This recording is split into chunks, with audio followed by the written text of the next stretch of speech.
வணக்கம் my dear zonemates, welcome to Shafi zone. நான் உங்க ஷஃபி அண்ட் இன்னைக்கு நம்ம பார்க்க போறது பிக் பாஸ். போன வாரம் பண்ண வியாபாரத்தை சொல்றமே. வணக்கம் my dear zonemates, welcome to Shafi zone. நான் உங்க ஷஃபி அண்ட் இன்னைக்கு நம்ம பார்க்க போறது சீரியல் கொடுமைகள்.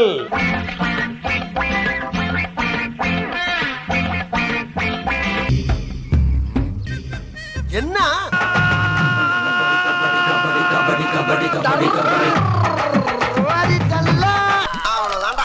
இதுக்கு போய் ஃபீல் பண்ணிக்கிட்டு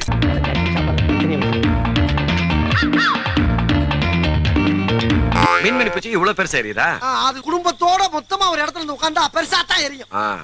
என்னடா இந்த பிக் பாஸ் வந்ததுல இருந்து சீரியல் கண்டென்ட்டையும் மறந்துட்டியே, எப்பதான்டா போடுவே அப்படிங்கிற மாதிரி பல பேர் கேட்டிருந்தீங்க. நானும் முடிஞ்ச அளவுக்கு பிக் பாஸ் டைம்லயே சீரியல் கண்டென்ட்லாம் போடலாம்னு முயற்சி பண்ணேன்.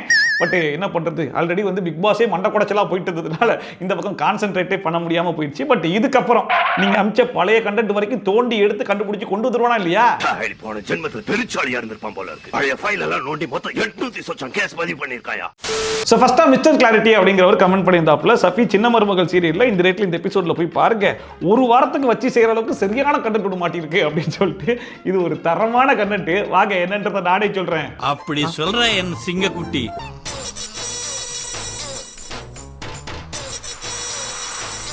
நம்ம தமிழ் தான் டாக்டருக்கு படிக்கிறாங்கல்ல, அவங்களுடைய எக்ஸாம்ஸ் எல்லாம் முடிஞ்சதுக்கு அப்புறமா ஒரு 3 நாள் கேம்ப் இருக்கு அப்படிங்கிற மாதிரி மலைக்கு மேல ஒரு கேம்பை போட்டு விட்டாங்க. அதனால மொத்த குடும்பமும் சேர்ந்து தமிழுக்கு சப்போர்ட் பண்றோம் அப்படிங்கிற பேர்ல என்ன பண்றாங்க, மலைக்கு மேல போய் ஒரு வீடு எடுத்து மொத்த குடும்பமும் அங்கேயே தங்கிடுறாங்க. பட் அந்த மலையில என்ன பிரச்சனைன்னு சொல்லி கேட்டீங்கன்னா, வண்டுகள் அட்டாக் பண்ணுமா. அந்த வண்டுகள் ஒன்றும் சாதாரண வண்டுகள் கிடையாது, விஷப்பூச்சி வண்டுகளா. பூவாசல வர மாதிரி இருக்கு. இந்த வாசம் வந்தாலே வண்டு வரப்போகுதுன்னு அர்த்தம்யா. ஐயா தயவு செய்து எல்லாரும் வீட்டுக்குள்ள போங்கயா. அண்ணே, கதவை யார தப்பா போட்டா என்ன? அதுலயும் அந்த விஷப்பூச்சி வண்டுகள்லாம் எந்த அளவுக்கு விஷத்தன்மை கொண்டதுன்னு சொல்லி பாத்தீங்கன்னா, அந்த வண்டுகள் ஒரு வாட்டி கடிச்சிச்சுன்னா 2 நாள்ல செத்துருவாங்களாம். அதே 2 வாட்டி கடிச்சிச்சுன்னு வைங்களேன், ஆன் தி ஸ்பாட்ல செத்துருவாங்களாம். இங்க உடனே செத்தவங்க எல்லாம் 3 வண்டு 4 வண்டு கடிச்சவங்க அம்மா. ஒத்த வண்டு கடிச்சா 2 நாள் ஆகுமா. இந்த வந்துட்டாயா, இந்த டயலாக சொல்றதுக்குன்னே கிளம்பி வந்துறாயா ஒருத்தன். சம்பவ நாளன்னைக்கு தெரிஞ்சோ தெரியாமையோ அந்த வண்டுகள்லாம் இவங்க எடுக்கிற சீரியல் ஒரு வாட்டி வந்து பாத்துருச்சிங்க போல இருக்கு. கடுப்பாய் ஓடி போய் மொத்த குடும்பத்தையும் கடிச்சு வச்சிருச்சுங்க. அதுலயும் குறிப்பா அவங்க அப்பாவை கொஞ்சம் நறுக்குனே கடிச்சு வச்சிருச்சு. குடும்பமே இப்ப வந்து உசுருக்கு போராடிட்டு இருக்கு. பட் இந்த டைம்ல பாத்தீங்கன்னா ஹீரோவும் ஹீரோயினும் அந்த ஸ்பாட்ல கிடையாது, அவங்க வந்து மெடிக்கல் கேம்ப்ல இருந்தாங்க. என்ன காரணம்னா, இப்ப அவங்க தானே வந்து காப்பாத்தி ஆகணும். அமைச்சரே போ. இனிமே அவன் ஏந்திரிக்க மாட்டா. வா சொல்லவா. உங்க அப்பா ஈஸ்வரி எல்லாரையும் விஷ வண்டு கடிச்சிடுச்சு சேது. சரி, இந்த வண்டு அட்டாக் பண்ண ஃபேமிலியை எப்படியாச்சும் காப்பாற்ற முடியுமான்னு சொல்லி கேட்டா டாக்டர்ஸே திணறாங்க. ஐயோ இதுக்கெல்லாம் மருந்தே இல்லை அப்படின்னு சொல்லிட்டு ஹீரோவும் அங்க இருந்து தேடுறாப்புல. அப்போ ஒரு முனிவரை சந்திக்கிறாப்புல. அந்த முனிவர் என்ன சொல்றாரு, இங்க பாருப்பா மருந்து இருக்கு, பட் அந்த மருந்து இது வரைக்கும் இவனும் பார்த்ததே கிடையாது. ஏன்னா அந்த மருந்தை எடுக்க போனவன் உசுரோட திரும்பி வந்ததே கிடையாதாமா.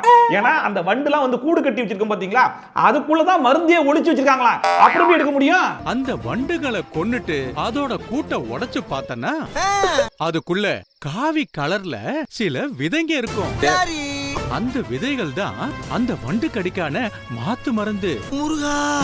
இப்ப முனிவர் சொன்ன இந்த விஷயத்தை நம்ம சிங்கப்பெண் தமிழ் வந்து தூரத்துல இருந்து ஒட்டி கேட்டது மட்டும் இல்லாம, நான் தனியாவே போய் அந்த மருந்தை கண்டுபிடிச்சு எடுத்துட்டு வரேன் பாடுறா அப்படிங்கிற பேர்ல இவங்க போய் அந்த வண்டோடைய கூட்ட கண்டுபிடிப்பாங்கன்னு சொல்லி பார்த்தா, எங்கடா புதக்குழி இருக்குன்றத கரெக்டா கண்டுபிடிச்சு அதுக்குள்ள விழுந்து அதுக்குள்ள போய் மருந்து தேடிட்டு இருக்காங்க.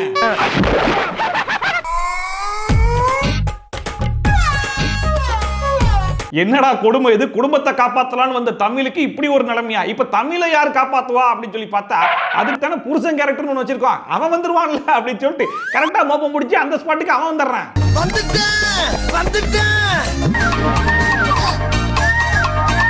நம்ம தமிழுடைய புருஷங்காரன் அந்த ஸ்பாட்டை மோப்பம் முடிச்சு வந்ததெல்லாம் கூட பிரச்சனை கிடையாதுங்க. ஆனா தமிழை காப்பாத்துற அந்த அழகிற்கு பாருங்க, அந்த அழகு.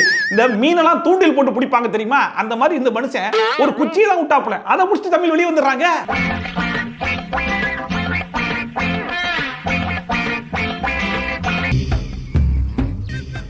என்ன அதுலயே அந்த புதக்குழிய ஸ்டார்டிங்ல பாத்தீங்கன்னா ஃபுல்லா தண்ணியா தான் இருந்திருக்கும். தமிழ்லாம் உள்ள போயிட்டு முட்டை விட்டுலாம் ஆடிட்டு இருந்திருப்பாங்க. கடைசியில தமிழ் வெளியே வரும்போது பாத்தீங்கன்னா அது அப்படியே சேரா மாறி இருக்கும். அது ஏன் தண்ணியில இருந்து சேரா மாறிடுச்சுன்னு சொல்லி கேட்டீங்கன்னா, அதுக்கு ஒரு காரணம் இருக்கு. அந்த காரணத்தை நான் கடைசியா சொல்றேன். அதுக்கெல்லாம் ரீசன் இருக்குப்பா. சரி எப்படியோ நம்ம தமிழ குச்சியை வச்சு வெளியே எடுத்து காப்பாத்திட்டோம் அப்படிங்கிற மாதிரி நினைச்சா இவங்க 2 பேரும் வந்துட்டாங்கன்றத வண்டு மோப்பம் பிடிச்சி அதெல்லாம் கூட்டமா கிளம்பி வந்துடும். ஆகா என்னடா வண்டுகள்லாம் கிளம்பி வந்துருச்சு அப்படிங்கிற மாதிரி யோசிக்கும் போது அதான் கையில தீப்பந்தம் இருக்குல்ல, அதை வச்சு அந்த வண்டுகளெல்லாம் விரட்டிடுவாங்க அப்படிங்கிற மாதிரி பார்த்தா இவங்க 2 பேரும் அப்படியே அமைதியா நிக்கிறாங்க. வண்டுகளும் வந்து மோப்பம் பிடிச்சி சை என்ன நாத்தம் அப்படிங்கிற மாதிரி கிளம்பிருச்சுங்க. எங்க திரும்புங்க.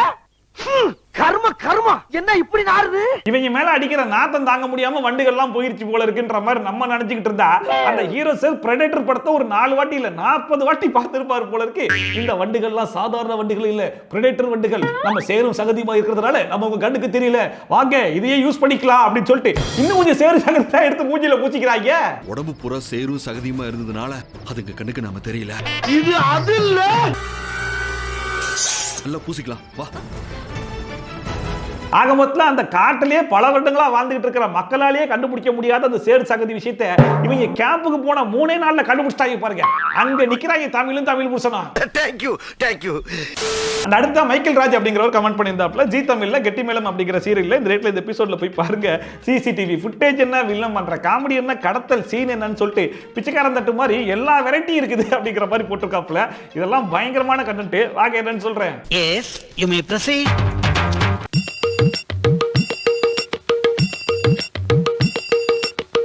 இந்த பால்ல கரப்பாம்பூச்சி போட்டு குடிப்பான் தெரியுமா சைக்கோ இல்ல, அவன் இப்ப பயங்கரமா அக்ரிட் ஆயிடும் போல இருக்கு.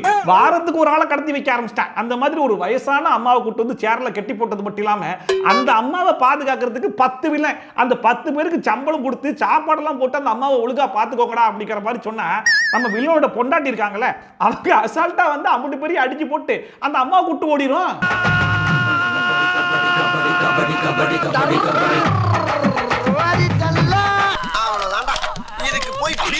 இது என்னடா வில்லனுக்கு வந்த சோதனை அப்படிங்கிற மாதிரி ஒரு பக்கம் இருந்தாலும் இன்னொரு பக்கம் அவங்க என்ன பண்றாங்க, ரொம்ப சின்சியரா அவங்க பாஸ் அந்த சைக்கோ வில்லன் இருக்கான் இல்லையா, அவனுக்கு போன் அடிச்சு பாஸ் இந்த மாதிரி அந்த அம்மா காணாம போயிட்டாங்க, பட் ஒன்றும் பிரச்சனை கிடையாது, நாங்க தேடிட்டு தான் இருக்கோம் அப்படிங்கிற மாதிரி சொன்னாங்க. நான் கூட நினைச்சேன்னா சரி அக்கம் பக்கத்துல தான் எங்கேயும் போயிருப்பாங்க, 4 பக்கம் போய் தேட போறாங்க போல இருக்கு அப்படிங்கிற மாதிரி நினைச்சா கடைசியில் இந்த வில்லனுங்க அந்த அம்மாவை மறுபடியும் எங்க திரும்ப தேடுறாங்க.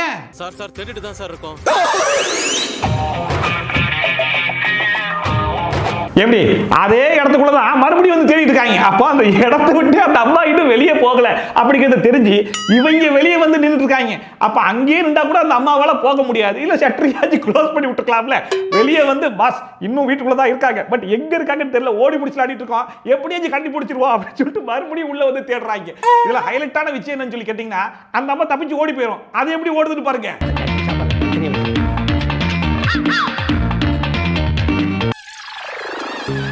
இந்த ஸ்கூல் பெல்லாம் அடிச்ச உடனே பிள்ளைங்க எல்லாம் வீட்டுக்கு சந்தோஷமா ஓடி போகும் பாத்தீங்களா, அந்த மாதிரி இந்த அம்மா அந்த இடத்தை விட்டு தப்பிச்சு ஓடி போயிருச்சாமா. ஆனா வில்லனுங்க பாருங்க இன்னுமே அந்த அம்மா எங்க ஒளிஞ்சிருக்கு அப்படிங்கறத தேடிட்டு இருக்காங்களாமா.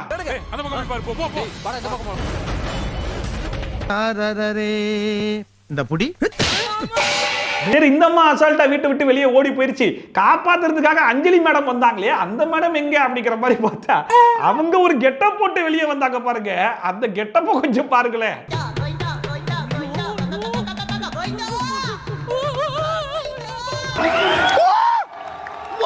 அனைமா நம்ம அஞ்சலி மேடமுக்கு இந்த அம்மாவை காப்பாத்தி முடிச்சதுக்கு அப்புறமா நேரா போயிட்டு ஒரு மேரேஜ் ஃபங்க்ஷன் அட்டெண்ட் பண்ண வேண்டிய வேலை இருக்கு போல இருக்கு. அதனால சரி சாரியோட ஸ்ட்ரைட்டா போய் காப்பாத்தலாம்னு பார்த்தா ஓட முடியாது, சண்டெல்லாம் போட முடியாது, பேண்ட் ஷர்ட்டோட போவோம், அங்கேயே போயிட்டு சும்மா தானே இருப்போம், காப்பாத்தி முடிச்சதுக்கு அப்புறமா அங்கேயே சாவகாசமா ட்ரெஸ் சேஞ்ச் பண்ணிக்கலாம் அப்படின்னு சொல்லிட்டு அங்கேயே இருந்து பொறுமையா சாரி எல்லாம் சேஞ்ச் பண்ணிட்டு வெளியே வராங்களா. அப்பயும் பாருங்க அந்த வில்லனுங்க இவங்கள தான் திட்டிட்டு இருக்காங்க.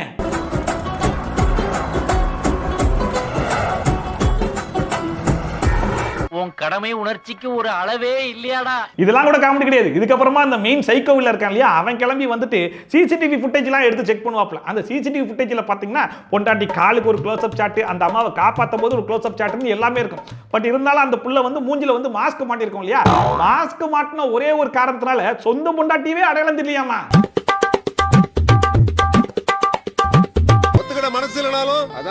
தொட்டு தாலி கட்டின புருஷன் சொந்த பொண்டாட்டியை கண்டுபிடிக்க முடியல, ஆனா பக்கத்துல இருக்கவன் காமிச்சு இது யாருன்னு கேட்பாப்ல, தெரியலையா அப்படின்னு அவனை மட்டும் அடிச்சிட்டு இருப்பான். ஏண்டா சொந்த பொண்டாட்டியை உடக்கே தெரியல இல்ல அடுத்த வர தெரிஞ்சு வச்சிருப்பானா? தெரியலண்ணா. தெரியுமா யாருன்னு தெரியலையா? எவ்வளவு மண்டகளா! இது எல்லாத்தையும் விட ஒரு சிசிடிவி அப்படின்னா அதோட ஃபுல் டைம் ஜாப் என்ன? எல்லாத்தையும் கேப்சர் பண்ணி எல்லாத்தையும் காட்டணும்ல. ஆனா இந்த சிசிடிவி என்ன பண்ணுதுன்னு சொல்லி பாத்தீங்கன்னா, அஞ்சலி வந்த உடனே அம்மா அம்மா ஒன்னும் பதறாதீங்க, நான் தான் அஞ்சலி அப்படிங்கிற மாதிரி மூஞ்செல்லாம் திறந்து காமிச்சிருப்பாங்க. அதை மட்டும் சுவாரஸ்யம் கருதி கட் பண்ணி தூக்கிடுச்சுங்க. பயப்படாதீங்க, நான் தான் அஞ்சலி அஞ்சலி, பயப்படாதீங்க. நான் வச்சுக்க. அடுத்த ஸ்ரீலேகா அப்படிங்கிறவங்க என்னோட இன்ஸ்டாகிராமுக்கு வந்து மெசேஜ் அனுப்பிச்சிருந்தாங்க. வீரா சீரியல்ல இந்த ரேட்ல இந்த எபிசோட்ல போய் பாருங்க, ஒரு கிராபிக்ஸ் பண்ணி பயங்கரமான காமெடி பண்ணிருக்காங்க அப்படின்னு சொல்லிட்டு வாங்க என்ன காமெடின்னு பாத்துருவோம். இப்படி பண்ணா எப்படி நீ பொழப்பு நடத்துவீங்க? என்னமோ போங்கடா. உனக்கு என்ன ஆசை இருக்குன்னு சொல்லு, நான் நிறைவேத்துறேன். என்ன கேட்டாலும் நீ செய்வியா? ஹீரோ சார் வாயை வச்சுட்டு சும்மா இருக்காம ஹீரோயின் கிட்ட உனக்கு என்ன ஆசை இருக்கு அப்படிங்கிற மாதிரி கேட்க, அவங்க வந்து மின்மினி பூச்சி பார்க்கணும் அப்படிங்கிற மாதிரி நடுராத்திரியில கேட்கறாங்களாம். மின்மினி பூச்சி இருக்குல்ல, அத பாக்கணும்னு ஆசையா இருக்கு. மின்மினி பூச்சியா? மின்மினி பூச்சியா? நடுராத்திரில நான் எங்க போய் தேடுவேன், ஐயோ இதெல்லாம் வேலைக்காகுது அப்படிங்கிற மாதிரி குப்புற படுத்தாலும் ஹீரோ சார் சும்மா விடுவாரா?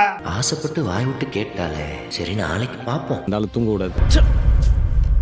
மின்மினி பூச்சிங்கிறதுலாம் ரெகுலரா பார்க்கக்கூடிய பூச்சிலாம் கிடையாது. வாழ்க்கையில ஒரு டைம் ரெண்டு டைம் எங்கேயோ ஒரு இடத்துல பார்த்தா தான் உண்டு அப்படிங்கிற மாதிரி பூச்சி தான் இது. ஆனா ஹீரோயின் ஆசைப்பட்டாங்க அப்படிங்கிற காரணத்தினால சார் மோப்பம் முடிச்சு போய் சேத்துல எல்லாம் விழுந்து ஒரு வழியா அந்த மின்மினி பூச்சியை கண்டுபிடிச்சு கொண்டு வந்துட்டாராம். என்னடா இது கோலம்? ஆசைப்பட்டு மின்மினி பூச்சி வேணும்னு கேட்டல, அதன ஒரு இடத்துல நிக்குது. என்னவோ பண்ணிட்டான்டா. நைட் வேற லைட் அடிச்சு எல்லாம் பறந்துருக்கு. சேரு சகதின் எல்லாம் பார்க்காம போய் கலெக்ட் பண்ணிட்டு வந்துட்டேன். அதுவும் சேத்துல இருந்து பிடிக்கிறதுக்கு அதெல்லாம் என்ன மீனா, மின்மினி பூச்சியாச்சே அப்படிங்கிற மாதிரி ஒரு பக்கம் யோசிச்சாலும் சரி ரைட், ஏதோ ஒரு கண்ணில் ஒன்று ரெண்டு மாட்டி இருக்கும் போல இருக்கு, அதை பிடிச்சிட்டு வந்திருக்காரு போல அப்படிங்கிற மாதிரி பார்த்தா அவர் பிடிச்சிட்டு வந்திருக்க அந்த மின்மினி பூச்சிகளை கொஞ்சம் பாருங்களேன்.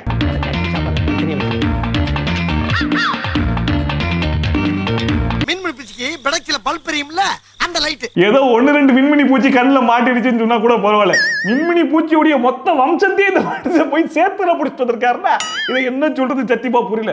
அதுலயும் மின்மினி பூச்சினா எது பட்டக்ஸ்ல எரியுமே லைட்டு அப்படின்ற மாதிரி இவரு தான் கேட்டாப்ல. ஆனா இந்த மின்மினி பூச்சி மொத்தமா எரிஞ்சுக்கிட்டு இருக்கு. மின்மினி பூச்சி இவ்வளவு பெருசா எரியுதா? அது குடும்பத்தோட மொத்தமா ஒரு இடத்துல இருந்து உட்கார்ந்தா பெருசா தான் எரியும்.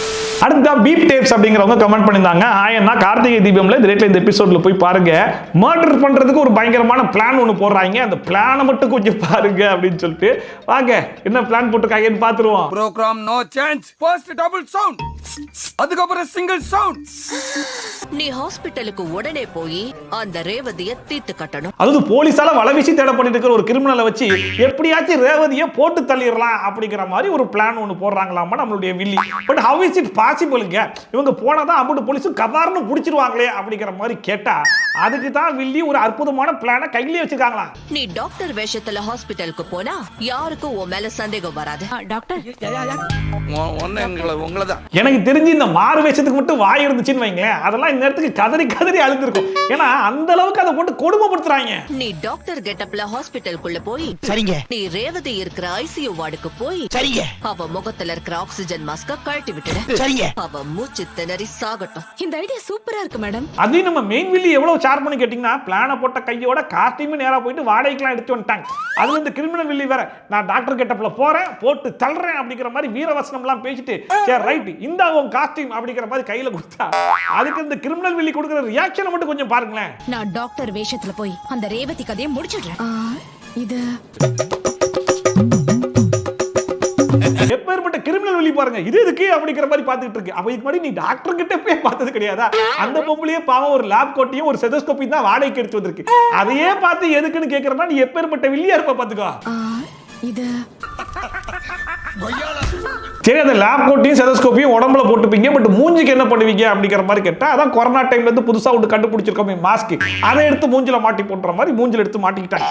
சரி மாஸ்க மாட்டி இந்த மாதிரி கோட்டெல்லாம் போட்டா போலீஸால கண்டுபிடிக்க முடியாது, ஓகே, அந்த ஹாஸ்பிடல் ஸ்டாஃபால கூட கண்டுபிடிக்க முடியாது. நீங்க சொன்ன மாதிரி முடிச்சிட்டு வரேன். நீங்க பண்ண பிளானே ரொம்ப தப்பு. பேஷண்ட் ரேவதியை நான் செக் பண்ணனும். அவங்க எங்க இருக்காங்க? அவங்க ஐசியூ வார்டுல இருக்காங்க டாக்டர், போய் பாருங்க. சரிங்க டாக்டர். ஏன்டா அப்படி இருக்கீங்க? ஏன்டா அப்படி இருக்கீங்க? பட் சும்மா சொல்லக்கூடாது, என்னதான் டாக்டர் கெட்டப்ப வச்சு காமெடி எல்லாம் பண்ணாலும் ஐசியூ ரூம் வரைக்குமே போயிருவான் அந்த வில்லி. சரி போன உடனே சட்டு புட்டுன்னு வேலையை முடிச்சுட்டு வெளியே வந்துருவான்னு சொல்லி பார்த்தா ஏதோ பட்டிமன்ற பேச்சாளர் மாதிரி பேச்சு மூச்சு இல்லாத பேஷண்ட் கிட்ட அரை மணி நேரம் ஆத்திக்கிட்டு இருக்கா. பாக்கியால உன்னை சுட்டோ நீ சாகலையா? அவ்வளவு ஆயுசு கெட்டியாடி உனக்கு. ஏதாவது ஒரு பாசிட்டிவா பேசணும்னு பார்த்தா தர்தினியம் முடிச்ச மாதிரி பேசிட்டு இருக்கேன். இந்த கேப்ல ஹீரோ கால் பண்ணி ஐசி ரூம்குள்ள யாரையும் விடாதீங்க அப்படிங்கிற மாதிரி சொன்ன உடனே அந்த அம்மா பாருங்க டாக்டர் கூட விடக்கூடாதுன்னு சொல்லி நேரா போய் டாக்டர் நீங்க அப்புறமா பேஷண்ட் கிட்ட பேசிக்கோங்க இப்ப வாங்க வெளியே அப்படிங்கிற மாதிரி வில்லிய கையோட வெளியே கூட்டு வந்துருவாங்க. எப்போ இந்த வில்லி அந்த டாக்டர் கோட்டை பார்த்து இது எதுக்கு அப்படிங்கிற மாதிரி கேட்டாலோ அப்பவே இந்த பிளான் வந்து சக்சஸ் ஆகாதுங்கிறது தெரிஞ்சு போச்சு. ஆக மொத்தம் இந்த சீரியலை பொறுத்த வரைக்கும் தனியா காமெடிக்குன்னு ஆட்கள்லாம் போட தேவையில்லை போல இருக்கு. இந்த வில்லிகளை வச்சு முடிஞ்ச அளவுக்கு எந்த அளவுக்கு காமெடி பண்ண முடியுமோ அப்படி காமெடி பண்ணிடுறாங்க. என்ன ரொம்ப புகழாதீங்க சார். அந்த அடுத்த டிவி டைம் அப்படிங்கிறவங்க கமெண்ட் பண்ணியிருந்தாங்க கலைஞர் டிவியில் கௌரி சீரியல்ல இந்த ரேட்ல இந்த எபிசோட்ல போய் பாருங்க ஒரு சிறப்பான சம்பவம் ஒன்று மாட்டியிருக்கு அப்படின்னு சொல்லிட்டு. இது சிறப்பான சம்பவம் இல்லை சூப்பர் பவர் சம்பவம். என்னன்றதை நானே சொல்றேன் வாங்க போகலாமா? ஒரு குடும்பமே சேர்ந்து அந்த குடும்பத்தை சேர்ந்த ஒரு லேடியவே போட்டு தரலாம் அப்படிங்கிற மாதிரி ட்ரை பண்ணிட்டு இருக்காங்க. இன்னொரு குரூப் பாத்தீங்கன்னா காணாம போன அந்த லேடியை கண்டுபிடிக்கலாம்னு சொல்லிட்டு அதே இடத்துக்கு தேடி வந்துட்டு இருக்காங்க. அத்தியானி ஏதோ ஆபத்துல இருக்காங்கன்னு தோணுது. நம்மள ஒருத்தர் அண்ணியை தேடிட்டு போலாம். அதுலயும் இந்த மெயின் வில்லன் கிட்ட நீங்க தான் வேட்டைக்காரன் படத்துல வரக்கூடிய வில்லன் மாதிரி அப்படிங்கிற மாதிரி சொல்லியிருப்பாங்க போல இருக்கு. உடனே இவரு வேதநாயகம்னா பயம் அப்படிங்கிற மாதிரி ஒரு வித்தியாசமான மாடலேஷன்ல வர பேசிட்டு இருக்காப்ல. தேவா போன்ல பேசுனதை வச்சு பார்த்தா அவர் ஏரியாவை கண்டுபிடிச்ச கொஞ்ச நேரத்துல எல்லாரும் இங்க வந்துருவாங்க. வேதநாயகம்னா பயம். வாய்ஸ் நல்லா கம்பீரமா இருந்தாலும் அடியில பெருசா கம்பீரம் இல்லைன்ற மாதிரி அந்த மனுஷனும் அந்த அம்மா போட்டு அடிக்கிறான். அடிச்சு மூச்சிருக்கா பாருன்னா ஒவ்வொரு வாட்டியும் செக் பண்ணும் போது மூச்சு கரெக்டா இருக்குது. கடைசியா ஒரு வாட்டி அடியை போட்டு இப்ப செக் பண்றா அப்படிங்கிற மாதிரி சொன்னா மூச்சு நின்றுச்சு அப்படிங்கிற மாதிரி சொல்லிட்டேன். உடனே அந்த அம்மா பொய் அதெல்லாம் மூச்சு நிக்கல இப்ப பாருங்க என் காலை பாருங்கன்னு சொல்லிட்டு அந்த அம்மாவே காலை ஆட்டி காமிக்குது. அப்பா செத்துட்டா. இவ கால் ஆடுது பாருங்க. பட் உங்க நேர்மை எனக்கு ரொம்ப பிடிச்சிருக்கு. எனக்கு என்ன இந்த வேட்டைக்கார வில்லன் கூட இருக்கணும் கூட அவ்வளவு விசுவாசம் இருக்குதான்னு தெரியல. ஆனா இந்த அம்மாக்கு வேட்டைக்கார வில்லன் மேல என்ன ஒரு விசுவாசம். அது 3 வாட்டி மூச்சு விட்டு காமிச்சிருக்கு அப்படின்னு அப்பெல்லாம் கண்டுபிடிச்சிட்டான். 4வது வாட்டி மூச்சு விட்டும் கண்டுபிடிக்கலன்னு சொல்லிட்டு நீ எல்லாம் என்ன ஆளு இவனெல்லாம் வேலைக்கு வச்சிருக்க பாரு அப்படின்னு சொல்லிட்டு காலாட்டி போட்டு கொடுக்குது. மூச்சு அடங்கிருச்சுன்னு சொன்ன நல்லா பாத்தியா? அந்த பொம்பளையுடைய விசுவாசத்தை பார்த்து சரி ரைட் மண்டையில போட வேண்டிய கல்ல கீழே போட்டு கிளம்பிடுவோம்னு சொல்லிட்டு ஆட்கள் வந்துட்டாங்கன்னு சொல்லி ஓடிடுவாங்க. ஆனா இதெல்லாம் கூட காமெடி கிடையாது. நேரா ஹாஸ்பிட்டலுக்கு போனதுக்கு அப்புறமா அந்த டாக்டர் மேடம் வந்து போலீஸை கூட்டு போய் தனியா பேசிட்டு இருப்பாங்க. பட் அவங்க என்ன பேசுறாங்க அப்படிங்கிறது இங்க கேட்காது. டாக்டர் எதுக்காக நந்தினியை தனியா கூட்டிட்டு போய் பேசுறாங்க என்னன்னு கேட்கலையே. உடனே ஹீரோயின் என்ன பண்றாங்க இப்ப என்ன உங்களுக்கு அவங்க என்ன பேசுறாங்கிறது உங்களுக்கு தெரியும் அவ்வளவுதானே. இப்ப நான் கண்டுபிடிச்சு சொல்றேன் அப்படிங்கிற மாதிரி சொன்னாங்க. நான் கூட நினைச்சேன்னா சரி ரைட் போன் பேசுற மாதிரி அப்படியே பக்கத்துல போய் நிக்க போறாங்க போல இருக்கு அப்படியே நீங்க ஒட்டு கேட்டுக்கோங்க அப்படிங்கிற மாதிரி ஏதோ ஒன்று பண்ண போறாங்கன்னு சொல்லி பார்த்தா நம்ம ஹீரோயின் ஒரு சூப்பர் உமனா மாதிரி ஒரு சூப்பர் பவரை காட்டுறாங்க. பேசிக்கிறாங்கன்னு இங்க இருந்தே சொல்லட்டுமா? நான் வேணா இப்ப டப்பிங் பண்றேன் பாரு. நடந்தது வெறும் ஆக்சிடென்ட் மட்டும் இல்ல மேடம். எப்படி சொல்றீங்க? யாரோ சத்யாவை அலையில அடிச்சு கொல்ல பார்த்திருக்காங்க. அந்த நிமிஷமே செத்து போயிட்டேன். அதுலயும் அந்த டாக்டர் அம்மா பேச அவங்க பார்த்து பேசுறாங்கன்னா கூட டாக்டர் அம்மாவுடைய லிப்சிங்க கண்டுபிடிச்சு பேசுறாங்கன்னு சொல்லலாம். ஆனா அவங்க பேசும்போது இவங்களும் பேசிட்டு இருக்காங்க. அப்போ அவங்க என்ன பேச போறாங்கன்ற வரைக்கும் உங்களுக்கு முன்னாடியே தெரிஞ்சிருக்காம. யாரோ கம்பியாலேயோ கட்டையாலேயோ அடிக்கிறதுக்குமான வித்தியாசத்தை எங்களால ஈஸியா ஐடென்டிஃபை பண்ண முடியும். டார்ச்சர் பண்ற ராஸ்கல் விட்டா கிறுக்கு நாச்சி வாங்கி போட்டுருக்கு. இத்தனைக்கு அந்த டாக்டர் அம்மா இவங்களுக்கு ஆப்போசிட்ல நின்று பேசினா கூட லிப்சிங்க வச்சு கண்டுபிடிச்சாங்கன்னு சொல்லிடலாம். ஆனா அவங்க சைடுல நின்று பேசிட்டு இருப்பாங்க. அப்ப கூட கண்டுபிடிச்சாங்களாமா. இது என்ன காமெடின்னு தெரியல. இது எல்லாத்தையும் விட இப்ப ஹீரோயின் பேசினது அங்க இருக்கிற வேட்டைக்காரன் கும்பல் நம்ப மாட்டாங்க. இப்ப நீங்க நம்பல அந்த போலீஸே வந்து சொல்லுவாங்க பாருங்க அப்படின்னு சொல்லி கடத்தல் போலீஸ் வந்து இங்க சொல்லிடுவாங்க. நடந்தது வெறும் ஆக்சிடென்ட் மட்டும் இல்ல. யாரோ சத்யாவை கொல்ல பார்த்திருக்காங்க சொல்றாங்க. இதுல எனக்கு என்ன டவுட்னா எதுக்காக டாக்டர் அம்மா பாதிலேயே கட் பண்ணி போலீஸை தனியா கூட்டு போய் இந்த விஷயத்தை சொல்லணும். அப்புறம் அந்த போலீஸ் அந்த விஷயத்தை கொண்டு வந்து இவங்க கிட்ட சொல்லணும். இதுக்கு அந்த டாக்டர் அம்மா இங்க வச்சே சொல்லிட்டு போயிருக்கலாம்ல. அது அனாவசியம். கடைசியா பசுபதி குமார் அப்படிங்கிறவங்க என்னோட இன்ஸ்டாகிராமுக்கு வந்து மெசேஜ் அனுப்பிச்சிருந்தாங்க. ஜீ தமிழ்ல வரக்கூடிய திருமாங்கல்யம் அப்படிங்கிற சீரியல்ல இந்த எபிசோட்ல போய் பாருங்க. ஒரு படத்தோடைய சீனை எடுத்து அப்படியே செஞ்சு வச்சிருக்காங்க அப்படின்னு சொல்லிட்டு இவங்க எதை விட்டாலும் விட்டுருவாங்க. ஆனா கடைசி வரைக்கும் படத்தை காப்பி அடிக்கிறது மட்டும் எடுத்து கவுத்துங்க இருக்கு. இது என்ன சாதாரண பிரச்சனையா? வாழ்க்கை பிரச்சனையா?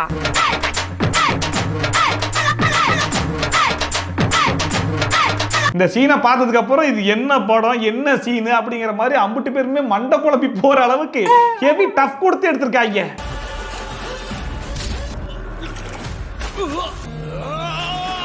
செல்லமே இது முத்துப்பாண்டி கோட்டடா அதெல்லாம் சொல்லக்கூடாது ஏன் சொல்றடி அப்படிங்கிற மாதிரி இந்த மாடுலேஷன் மட்டும் தான் எடுத்து வரல. மற்றபடி அவர் தான் தளபதியா, இவங்க தான் திரிஷாவா, சார் தான் வந்து பிரகாஷ் ராஜாமா, இது எல்லாத்தையும் விட கடைசியில துண்டுல கட்டி சேத்துல போடுற வரைக்கும் செஞ்சு வச்சிருக்காங்க. உன்னைய சரி அவனைய சரிடா, எங்க போனாலும் சும்மா விட மாட்டேன். நான் வீட்டுக்கே போயிட்டேன்னு தனியா பேசிட்டு இதையும் என்னால கண்டுபிடிக்க முடியல அப்படி சொல்லக்கூடிய ஆட்கள் யாராச்சும் 1-2 பேர் இருந்தீங்கன்னா அவங்களுக்காக இந்த போட்டு விடுறேன், பார்த்து தெரிஞ்சுக்கோங்க.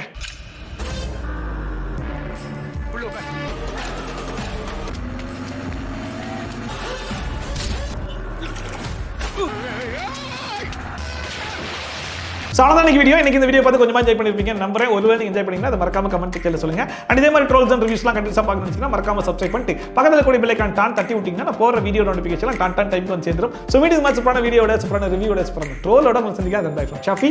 Tata bye bye and take care.